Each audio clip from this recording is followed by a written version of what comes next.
कुटुंबानां क्षेम स्थैर्य धैर्य विजय वीर्य अभय आयुः आरोग्य ऐश्वर्य अभिवृद्ध्यर्थं विशेष श्री रुक्मिणी समेत पांडुरंग अनुग्रह फल सिद्ध्यर्थं सकल अभीष्ट फल सिद्धि भवतु చక్కగా ఈరోజు చాలా విశేషము.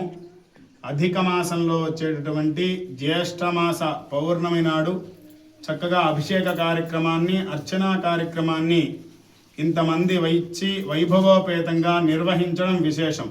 ఇది మీ గ్రామము. మీ గ్రామంలో మనం ఎక్కడో తిరుమలకు వెళ్ళడం కాదు, ఉన్న గ్రామంలో ఉన్నటువంటి స్వామివారికి ఇలా నెలకొక రోజు మీరందరూ కూడా ఇలా నెలకొక రోజు వచ్చి స్వామివారి అనుగ్రహాన్ని పొందాలి. అప్పుడే మనం జరిగేటటువంటి మనకు రావాల్సినటువంటి సుఖాలన్నీ కూడా వస్తాయి. ఏ పని జరగటం లేదు, కొంచెం ముందుకు వెళ్ళటం లేదు, ఏ పనైనా ఆటంకంగానే ఆగిపోతుందంటే మన గ్రామంలో ఉన్నటువంటి స్వామివారిని మొదట మనం ఆరాధించాలి. ఆ ఆరాధన కార్యక్రమాన్ని నిర్వహిస్తే మనకు ఎటువంటి ఆటంకాలు ఉండవు.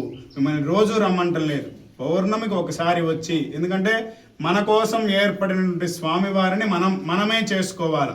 ఆయన్ని మనం పట్టించుకుంటేనే కదా మనల్ని ఆయన్ని పట్టించుకోవడానికి. కాబట్టి నెలకు ఒకసారి వచ్చి ఇలా అభిషేక కార్యక్రమంలో పాల్గొనాలి. మీరేం ధన సహాయం, వస్తు సహాయం మీకు కోరిన విధంగా చేసుకోవచ్చు. కానీ స్వామివారికి ఇంతమంది వస్తేనే ఆ కళ, ఆ దేవస్థానం అనేది అభివృద్ధి అవుతుంది. చక్కగా నిర్మించడానికి, విశేషమైనటువంటి ఫలాలన్నీ కూడా అందించడానికి కలిసి వస్తుంది.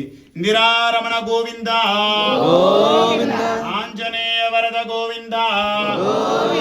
ఇలా చక్కగా మీ బంధువులు మీరే నెలకొకసారి ఇలా ఆదివారం అయినా సరే చక్కగా పౌర్ణమి ఆదివారం కలిసి వచ్చిన రోజు ఇంతమంది వచ్చినా చాలు, విశేషంగా జరుగుతుంది.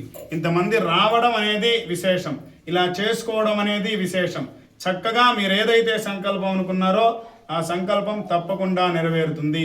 ఇటువంటి ఆలయాలనే మనం ఉద్ధరించాలి. ఇటువంటి ఆలయాలనే మనం వచ్చి చక్కగా స్వామివారి సేవ చేస్తే, మనం తిరుమలకపోతే ఒక ఫలితం వస్తే దానికి మించిన ఫలితం ఇట్లాంటి ఆలయాల్ని దర్శించి ఆ స్వామివారి అనుగ్రహం పొందడం విశేషం అన్నమాట. ఇందిరారమణ గోవింద.